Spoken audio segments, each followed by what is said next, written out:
Hi, TRS healthy cooking ಸ್ವಾಗತ. ಇವತ್ತಿನ recipe ಮೆಂತ್ಯ ಸೊಪ್ಪು ಹಾಕ್ಬಿಟ್ಟು ಮತ್ತು ಒಣಮೆಣಸಿನ್ಕಾಯಿ ಹಾಕ್ಬಿಟ್ಟು ಮಸಾಲೆ ರೊಟ್ಟಿ, ಅಕ್ಕಿ ಹಸಿಟ್ಟು ಹಾಕ್ಬಿಟ್ಟು ಮಸಾಲೆ ರೊಟ್ಟಿ ಹೇಗೆ ಮಾಡೋದಂತ ತೋರಿಸ್ತಾ ಇದ್ದೀನಿ. ಹೋದ ರೆಸಿಪಿಲಿ ಎಲ್ಲ ಮಿಕ್ಸ್ ಹಸಿಟ್ಟು ಹಾಕ್ಬಿಟ್ಟು ಪಾಲಕ್ ಹಾಕಿ ರೊಟ್ಟಿ ಮಾಡಿ ತೋರಿಸಿದ್ದೆ. ಈ ಸಲ ಮೆಂತ್ಯ ಸೊಪ್ಪು ಹಾಕ್ಬಿಟ್ಟು ಆಲ್ಮೋಸ್ಟ್ 100% ಹಸಿಮೆಣಸಿನ್ಕಾಯಿ ಹಾಕ್ತಾರೆ. ನಾನಿಲ್ಲಿ ಒಣಮೆಣಸಿನ್ಕಾಯಿ ಹಾಕ್ಬಿಟ್ಟು ಅಕ್ಕಿ ರೊಟ್ಟಿ, ಮಸಾಲೆ ರೊಟ್ಟಿ ಹೇಗೆ ಮಾಡೋದಂತ ಹೇಳ್ಕೊಡ್ತಾ ಇದ್ದೀನಿ. ಈಸಿಯಾಗಿ ಹೇಳ್ಕೊಡ್ತಾ ಇದ್ದೀನಿ. ಕಲ್ತ್ಕೊಳ್ಳೋರಿಗೆಲ್ಲ ಈಸಿ ರೆಸಿಪಿ. ಇದಕ್ಕೆ ಬೇಕಾಗಿರೋಂಥ ಐಟಮ್ಸ್ ಇಟ್ಟಿದ್ದೀನಿ, ಏನೇನು ಬೇಕಂತ ನೋಡ್ಕೊಳ್ಳಿ, ತೋರಿಸ್ತಾ ಇದ್ದೀನಿ. ಅಕ್ಕಿ ಹಸಿಟ್ಟು, ಈರುಳ್ಳಿ ಇದೇ ಥರನೇ ಕಟ್ ಮಾಡ್ಕೊಳ್ಳಿ, ಚಿಕ್ಕದಾಗಿ ಈರುಳ್ಳಿ ಕಟ್ ಮಾಡ್ಕೊಳ್ಳಿ. ಈರುಳ್ಳಿ ಸ್ವಲ್ಪ ಜಾಸ್ತಿನೇ ಹಾಕ್ಕೊಳ್ಳಿ ರೊಟ್ಟಿಗೆ. ಈರುಳ್ಳಿ, ಕೊತ್ತಂಬರಿ ಸೊಪ್ಪು, ಕ್ಯಾರೆಟು, ಮೆಂತ್ಯ ಸೊಪ್ಪು ಚಿಕ್ಕದಾಗಿ ಕಟ್ ಮಾಡ್ಕೊಂಡ್ಬಿಟ್ಟಿದ್ದೀನಿ. ಮೆಂತ್ಯ ಸೊಪ್ಪು ತೊಳೆದ್ಬಿಟ್ಟು, ಮೆಂತ್ಯ ಸೊಪ್ಪು, ಕಡಲೆ ಬೀಜ, ಉಪ್ಪು, ಒಣಮೆಣಸಿನ್ಕಾಯಿ ಇಷ್ಟು ಹಾಕ್ಬಿಟ್ಟು ಸೂಪರಾಗಿ ಬರುತ್ತೆ ಅಕ್ಕಿ ರೊಟ್ಟಿ. ಹೇಗೆ ಮಾಡೋದಂತ ಅದು ಹೇಳ್ಕೊಡ್ತೀನಿ, ನೋಡ್ಕೊಳ್ಳೋಣಂತೆ ಬನ್ನಿ. ನೋಡಿ, ಕಡಲೆ ಬೀಜ ಸ್ವಲ್ಪ ಬಿಸಿ ಮಾಡ್ಕೊಳ್ಳಿ. ಚಟ್ನಿ ಮಾಡ್ಕೊತೀರಲ್ಲ ಅದಕ್ಕಿಂತ ಸ್ವಲ್ಪ ಕಡಿಮೆನೇ ಮಾಡ್ಕೊಳ್ಳಿ. ಒಟ್ಟು ಮಾತ್ರ ಯಾವುದೇ ಕಾರಣಕ್ಕೂ ತೆಗಿಬೇಡಿ. ಕಡಲೆ ಬೀಜದ ರೊಟ್ಟಿ ಯಾವಾಗಲೂ ಹೇಳ್ತಾ ಇರ್ತೀನಿ, ಒಟ್ಟೆನೇ ಹಾಕ್ಬಿಡಿ, ಏನು ಪರವಾಗಿಲ್ಲ, ತುಂಬ ಚೆನ್ನಾಗಿರುತ್ತೆ. ಒಟ್ಟು ತೆಗಿಯೋಕೆ ಹೋಗಬೇಡಿ, ಮೀಡಿಯಮಾಗಿ ಹುರ್ಕೊಳ್ಳಿ. ನೋಡಿ, ಕಡಲೆ ಬೀಜ ಇಷ್ಟಾದರೂ ಹುರ್ಕೊಂಡ್ಬಿಡಿ. ಮಿಕ್ಸಿಗೆ ಜಾರ್ಗೆ ಹಾಕ್ಕೊತಾ ಇದ್ದೀನಿ.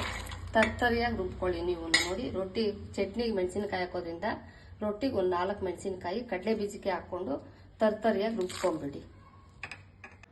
ನೋಡಿ, ಅದಕ್ಕೆ ಕಡಲೆ ಬೀಜ ರುಬ್ಕೊಂಡು ಮೆಣಸಿನ್ಕಾಯಿ ಅದರಲ್ಲಿ ಹಾಕಿರೋದ್ರಿಂದ ಏನು ಮೆಣಸಿನ್ಕಾಯಿ ಹಾಕಿದೀವಿ ಅಂತ ಗೊತ್ತೇ ಆಗಲ್ಲ. ಹಸಿ ಮೆಣಸಿನ್ಕಾಯಿ ಹಾಕಿದೀವ, ಒಣಮೆಣಸಿನ್ಕಾಯಿ ಹಾಕಿದೀವ ಗೊತ್ತೇ ಆಗಲ್ಲ. ಇದೇ ಅದಕ್ಕೆ ನೀವು ತರ್ತರಿಯಾಗಿ ಇಷ್ಟಾದಕ್ಕೆ ರುಬ್ಕೊಂಡ್ಬಿಡಿ.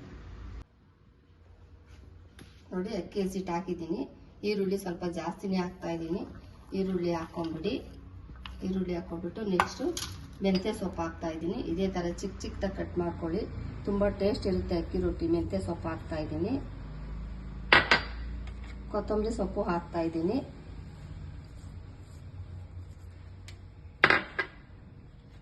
ಕ್ಯಾರೆಟು,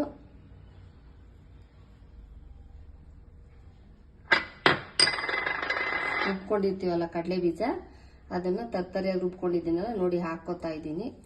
ಕಡಲೆ ಬೀಜನೂ ಅದಕ್ಕೆ ಹಾಕ್ಕೊಂಡ್ಬಿಡಿ.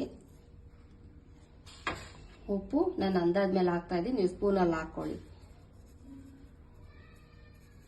ಹಾಕ್ಕೊಂಡ್ಬಿಟ್ಟು ನೀರು ಎಷ್ಟೆಷ್ಟು ಬೇಕೋ ಅಷ್ಟು ಹಾಕೊಂಡು ಕಲಿಸ್ಕೊಳ್ಳೋಣ. ನೋಡಿ, ಹಾಕ್ಬಿಟ್ಟು ಎಲ್ಲ ಒಂದ್ಸಲ ಈ ಥರ ಎಲ್ಲ ಮಿಕ್ಸ್ ಮಾಡ್ಕೊಂಡ್ಬಿಡಿ. ನಾವೇನೇನು ಹಾಕಿದ್ದೀವಿ ಇದಕ್ಕೆ ಐಟಮ್ಸು ಎಲ್ಲ ಒಂದ್ಸಲ ಎಲ್ಲ ಮಿಕ್ಸ್ ಮಾಡ್ಕೊಂಡ್ಬಿಟ್ಟು ನೋಡಿ, ನೀರು ಹಾಕ್ತಾ ಇದ್ದೀನಿ. ಸ್ವಲ್ಪನೇ ಹಾಕ್ಕೊಳ್ಳಿ. ಕಲ್ತ್ಕೊಳ್ಳೋರು ಸ್ವಲ್ಪ ಹಾಕೊಂಡು ತೆಳ್ಳಗೆ ಮಾಡ್ಕೊಂಡ್ಬಿಟ್ರೆ ಆಮೇಲೆ ರೊಟ್ಟಿ ಬರಲ್ಲ ತಟ್ಟಕ್ಕೆ. ಈ ಥರ ನೋಡ್ಕೊಂಡು ಹಾಕ್ಕೊಂಡು ಎಷ್ಟು ಅದಕ್ಕೆ ಕಲ್ಸ್ಕೋಬೇಕಂತ ಹೇಳ್ಕೊಡ್ತೀನಿ, ನೋಡ್ಕೊಳ್ಳಿ. ನೋಡಿ, ಕ್ಲೀನಾಗಿ ಕಲಸಿದ್ದೀನಿ. ನೀವು ಇದೇ ಅದಕ್ಕೇನೆ ಎಷ್ಟೆಷ್ಟು ಬೇಕೋ ಅಷ್ಟು ಎಷ್ಟು ಸೈಜ್ ಬೇಕೋ ಅಷ್ಟು, ಎಷ್ಟು ತೆಳ್ಳಗೆ ಬೇಕಾದರೂ ಬರುತ್ತೆ ರೀ ರೊಟ್ಟಿ. ನೀವು ಈ ಅದಕ್ಕೇನೆ ನಾನು ಹೆಂಗೆ ಕಲಿಸಿದ್ದೀನಿ ಇದೇ ಥರ ಕಲಿಸ್ಕೊಳ್ಳಿ. ನೋಡಿ, ಪೇಪರ್ ಕಟ್ ಮಾಡ್ಕೊಂಡಿದ್ದೀನಿ. ಇದೇ ಥರ ರೌಂಡಾಗಿ ಕಟ್ ಮಾಡ್ಕೊಳ್ಳಿ. ಪೇಪರಲ್ಲಿ ಮಾಡೋರು ಇದೇ ಥರನೇ ಕಟ್ ಮಾಡ್ಕೊಳ್ಳಿ. ಆಲ್ಮೋಸ್ಟ್ ಎಲ್ಲ ಪೇಪರಲ್ಲಾದರೂ ಎಷ್ಟು ತೆಳ್ಳಗೆ ಬೇಕಾದರೂ ಬರುತ್ತೆ. ನೋಡಿ, ಹಾಕ್ಕೊಂಡು ಒಂದೆರಡು ಸ್ಪೂನ್ ಎಣ್ಣೆ ಹಾಕ್ಕೊಂಡ್ಬಿಟ್ಟು ಪೇಪರ್ಗೆ ಎಣ್ಣೆ ಹಾಕ್ಬಿಡ್ತಾ ಇದ್ದೀನಿ. ಎಣ್ಣೆ ಹಾಕ್ಬಿಟ್ಟು ಈ ಥರ ಚೆನ್ನಾಗಿ ಸವರ್ಕೊಂಡ್ಬಿಡಿ.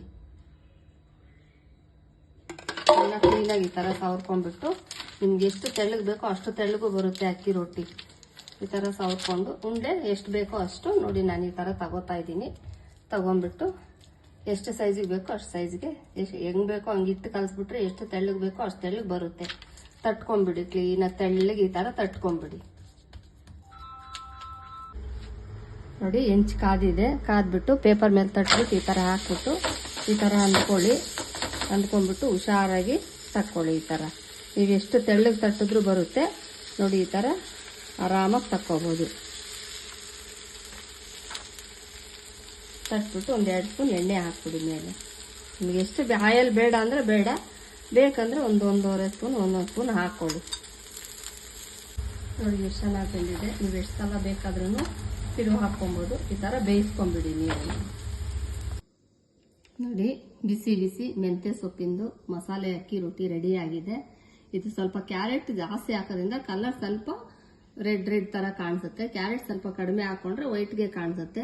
ಸೂಪರಾಗಿ ಬಂದಿದೆ ರೊಟ್ಟಿ. ನೋಡ್ರಿ ಎಷ್ಟು ತೆಳ್ಳಗೆ ಬೇಕಾದರೂ ನೋಡಿ, ಹೆಂಗೆ ಬೇಕಾದರೂ ತಟ್ಕೋಬೋದು, ಅಷ್ಟು ಚೆನ್ನಾಗಿ ಬಂದಿದೆ ರೊಟ್ಟಿ.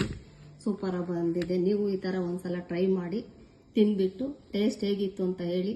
ಲೈಕ್ ಮಾಡಿ, ಶೇರ್ ಮಾಡಿ, ಸಬ್ಸ್ಕ್ರೈಬ್ ಆಗೋದು ಮರಿಬೇಡಿ. ಸಬ್ಸ್ಕ್ರೈಬ್ ಆಗಿ ಸಪೋರ್ಟ್ ಮಾಡಿ. Okay, bye, thank you.